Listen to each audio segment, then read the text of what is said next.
மகா சிவராத்திரி ஈசனுடன் ஓர் இரவு பிப்ரவரி 26 சத்குருவுடன் நேரலையில் இணையுங்கள்.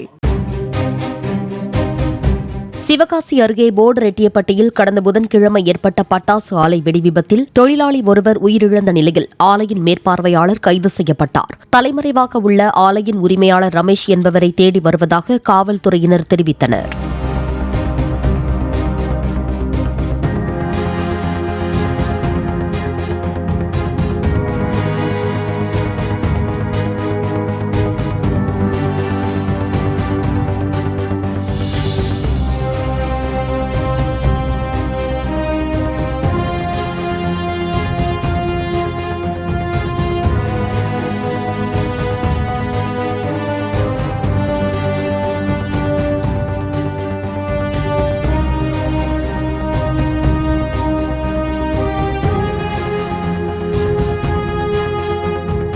மகா சிவராத்திரி ஈசனுடன் ஓர் இரவு பிப்ரவரி 26 சத்குருவுடன் நேரலையில் இணையுங்கள்.